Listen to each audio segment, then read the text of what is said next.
حضرت ابو بکر اسلام کے پہلے خلیفہ تھے۔ وہ بہت نرم دل، سادہ مزاج اور انصاف پسند انسان تھے۔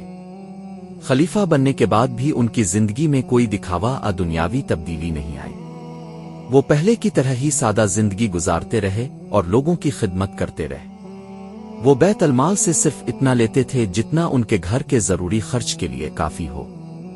ان کا گھر بہت سادہ تھا اور وہ ہمیشہ سچائی اور انصاف کو ترجیح دیتے تھے۔ ایک دن حضرت عمر اور دوسرے صحابہ نے دیکھا کہ حضرت ابو بکر خود بازار جا رہے ہیں اور اپنا سامان خود اٹھا رہے ہیں۔ یہ دیکھ کر وہ بہت حیران ہوئے۔ حضرت عمر نے ان سے پوچھا کہ اب خلیفہ ہو کر بھی خود یہ کام کیوں کر رہے ہیں؟ حضرت ابو بکر نے بہت سادگی سے جواب دیا کہ اگر میں یہ کام خود نہیں کروں گا تو میرے گھر کا خرچ کیسے چلے گا؟ یہ سن کر صحابہ بہت پریشان ہوئے اور انہوں نے مشورہ کیا کہ حضرت ابو بکر کے لیے بیت المال سے ایک مناسب ماہانہ وظیفہ مقرر کیا جائے تاکہ وہ اپنی ذمہ داری بھی بہتر طریقے سے نبھا سکیں اور گھر کے اخراجات بھی پورے ہو سکیں۔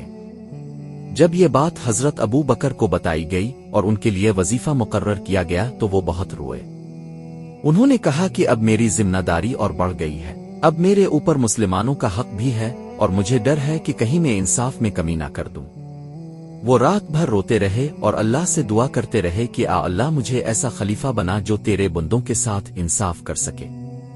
حضرت ابو بکر ہر وقت اس فکر میں رہتے تھے کہ کہیں کسی غریب کا حق ضائع نہ ہو جائے۔ وہ رات کو اکیلے مدینہ کی گلیوں میں گشت کرتے تاکہ لوگوں کی حالت دیکھ سکیں۔ ایک دفعہ انہوں نے ایک غریب عورت کے گھر سے بچوں کے رونے کی آواز سنی۔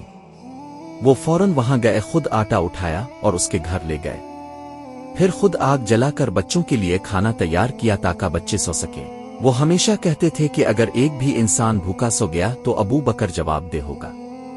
آخر میں ان کی زندگی ہمیں یہ سبق دیتی ہے کہ اصل قیادت طاقت میں نہیں بلکہ سادگی، انصاف اور خدمت میں ہوتی ہے۔